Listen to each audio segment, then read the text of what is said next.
Good afternoon, everyone, and thank you very much to Dr. Schifrin and the course organizers for inviting me to speak this afternoon about a topic that I am quite passionate about.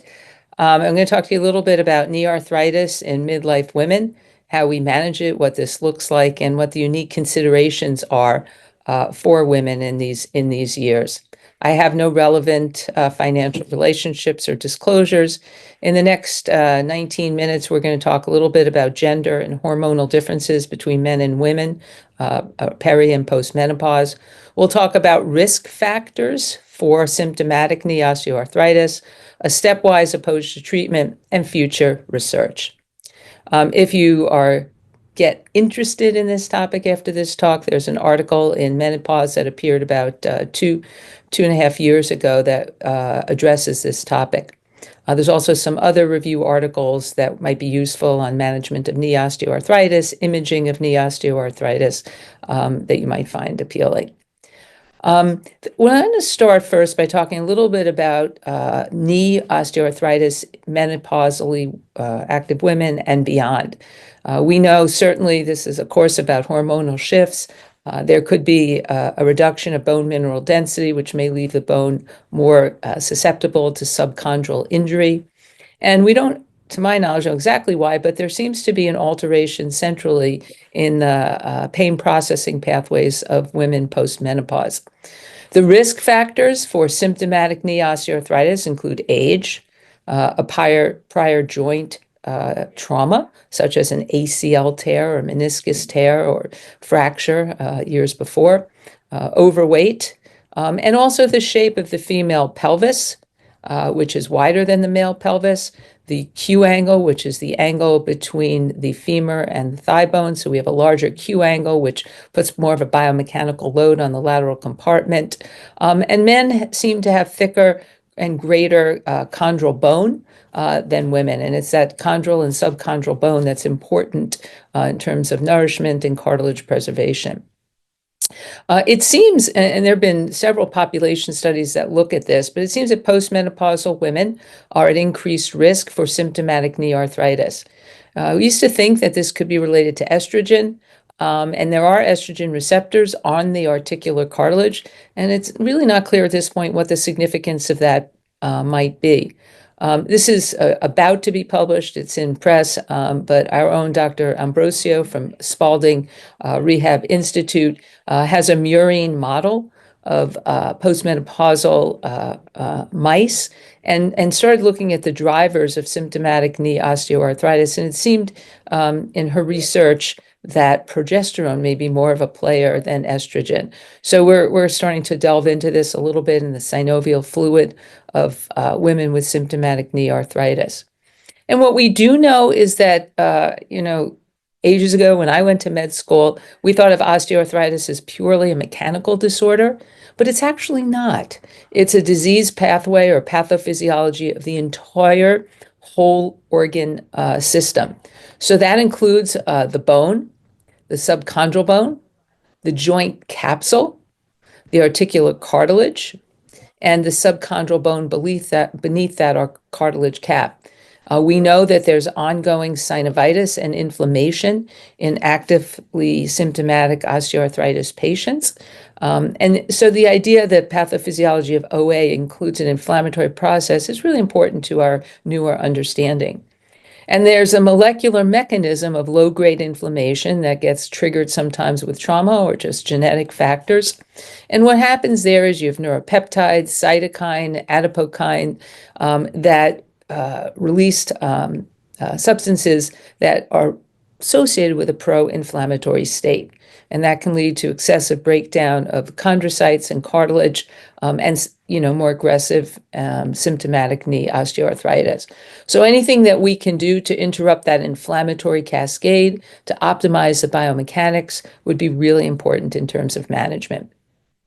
To that end, the neuroanatomic basis of pain in OA is really fascinating. X-ray findings don't always correlate at all with symptoms.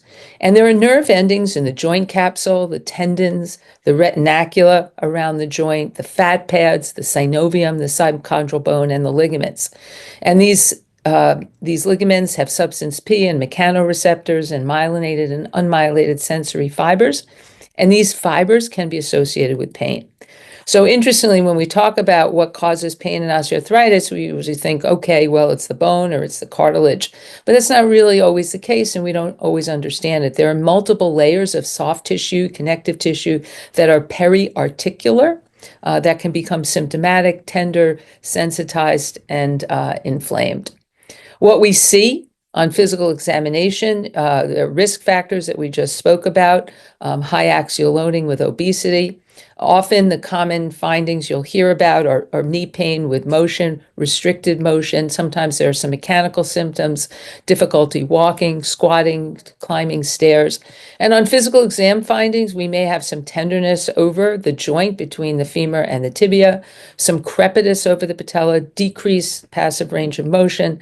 Often there's a mild joint diffusion and loss of muscle bulk of the quadriceps due to arthrogenic inhibition from the pain. On imaging, which we'll see shortly, there could be loss of joint space, cartilage loss or damage, osteophyte formation, and subchondral sclerosis and cysts. So here's an example of a patient. Here's the right knee, here's the left knee, and we're looking at this from behind. And you can see here that here's your fibula and here's the tibia, that there's some mild joint space narrowing, some sclerosis. But on this left knee, especially sometimes we look at the bent knee view, we can see a narrowing of this left medial compartment. And this can or cannot be symptomatic. We see some osteophyte formation. So this is really what it looks like. And, there have been multiple paradigms and guidelines written for the non-surgical management of knee osteoarthritis. This is just one of many. But the core treatments remain the core treatment. And when we counsel women, when we give them information, land-based exercise, water-based exercise, weight management, BMI management, strength training, cardiovascular training, education, getting adequate rest, not having sleep interference can be helpful. There are some studies suggesting certain supplements that are such as turmeric that lower inflammation may be helpful as well. In addition, in someone who has simple knee arthritis without any comorbidities, certain biomechanical interventions such as a knee brace, an occasional steroid injection or topical anti-inflammatory creams, a cane, Nordic walking poles is one of my favorite pieces of exercise equipment to advise people to use. Some people use capsaicin, topical lidocaine patches. Duloxetine, which is this SNRI antidepressant, has FDA approval for treatment of symptomatic osteoarthritis, and of course, acetaminophen and NSAIDs. When there's other comorbidities, we think about biomechanical interventions such as a cane, intra-articular steroids, topical, so very similar to with and without comorbidities. When we have multiple joint OA, again, we think of some of these same things. We think about medications that can affect the inflammatory pathways, biomechanical interventions. And again, when there's comorbidities, perhaps someone's not a surgical candidate, we have a very similar array of options. So we put together this kind of flow chart. The first visit always starts with education, anti-inflammatory diet, plus or minus weight loss, and sleep hygiene. Studies have suggested that a BMI 25 or below 25 is good for reducing long-term risk of symptomatic osteoarthritis of the knee. So we use that as a teaching point. It's not really about a number as much as it is about the fitness level, and that really is the most important aspect of this. So regular exercise, physical therapy, neoprene sleeves you could pick up over the counter, and unloaded braces can sometimes help when one compartment is more symptomatic than another. We can unload that compartment and try to equalize the force against them both. Topical medications, injections, and surgery.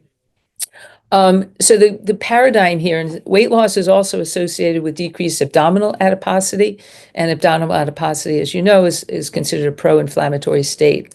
So reducing that also reduces the chronic inflammatory cascade. We do use steroid injections sparingly. They can, studies have shown that they can be toxic to the cartilage and toxic Even the local anesthetics can be toxic to cartilage. So we'll use them if needed. If someone is really swollen, they can't walk, they can't function, they can't sleep. Repeated steroid injections can cause some suppression of the HPA axis. And I actually have seen folks develop avascular necrosis and frank cortisol deficiency related to repeated steroid suppression of the adrenal axis. So again, lifestyle, nutrition, sleep, behavioral techniques, exercise, biomechanics, physical therapy is key. Folks don't realize sometimes how inhibited their quad and hamstrings are. So we really want to make sure that they get that training. Lots of different ways to stay active. You just have to pick what works for you. Here's an example of someone who obviously is going to be on their way to a knee replacement, but in the meantime, she's dancing, she walks, and has this varus alignment.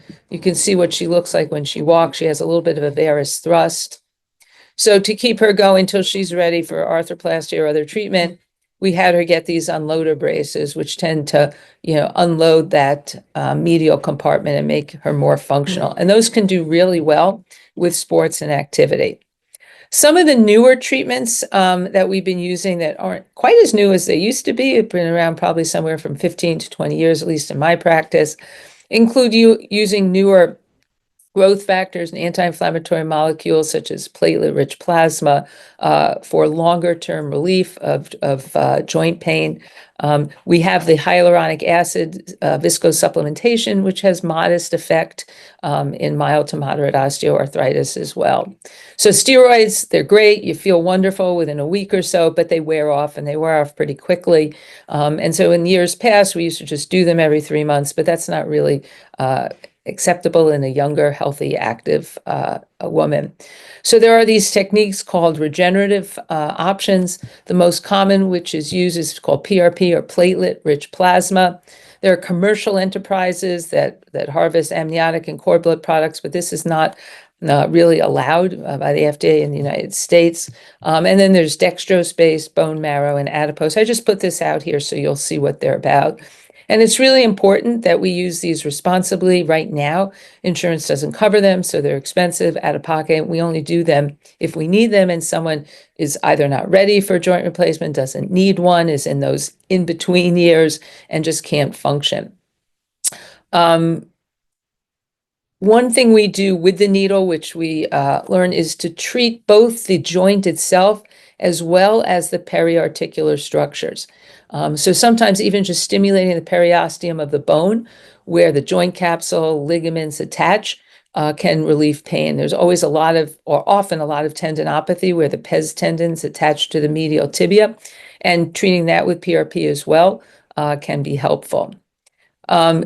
Dextrose-based prolotherapy has been around for decades and has a couple of randomized controlled trials showing benefit in mild to moderate osteoarthritis. That said, it does require a series of injections, but no downtime. So occasionally we use it, but not too often for knee arthritis. I talked to you about PRP, which essentially is autologous plasma, which is enriched, concentrated, prepared in a centrifuge after we take somebody's blood. And then under ultrasound guidance, we inject it into the knee to make sure we know exactly where we are. And it promotes growth factor release, cytokine release, and basically, ultimately, reduction of chronic inflammation. You'll hear on the radio ads in the morning talking about, quote, stem cells. We try not to use that terminology as it's not FDA compliant, but we do sometimes take cells from bone marrow or from fat and use them to provide some cellular elements into the knee joint. This is used uncommonly, but we do use it in more advanced arthritis if someone's not a candidate for surgery. And these cells come from either the bone marrow, the fat, synovium, muscle. So the things to know about them are these are pericytes. They're precursors to the mesenchymal stem cell line. They migrate to the site of injury, and they have three properties. They're trophic, immunomodulatory, and they have some differentiation potential, but we have to be clear with patients that we are not regrowing their cartilage. Patients need to be selected wisely. We need to consider age, other medical factors, Do they have cancer? Do they have blood disorders, diabetes? Diabetic patients have chronic inflammatory components and may not be as healthy and have as good platelet activation. Should they, be just getting their joint replaced at this point in time? So you have to really have a good discussion with them. Are they sleeping okay? Are they anxious? Are they conditioned? Are there other aspects that might impede their medical healing? And these are usually 1-hour consultations, and we discuss the role of active rehabilitation, setting expectations, some downtime so they know what to expect, and we have handouts that we give our patients. So, in summary, and to conclude, this is a technology and a problem that we see all the time in midlife women. It's sort of interesting to talk about this in the Q. It's sort of like there's a switch that flips, and people, might not be sleeping as well. Maybe they don't get as much exercise. Perhaps they have some weight gain, bone density loss, and then around these postmenopausal years start to get increasingly symptomatic from their knee osteoarthritis. And it's our job, these are youngish women, and it's our job to try to keep them functional. There's often a 10 to 14 year gap between when someone starts to get symptomatic from the arthritis and when they actually require an arthroplasty. So there's a lot of years and a lot of living to be done in these in-between times. And that's what we're here for, to minimize the disability, to maximize function, and to allow people to sleep and stay active through these years. We are trying to work right now in a research effort across Mass General Brigham called STARNET. And STARNET stands for Sports Treatments Assessment Research Network.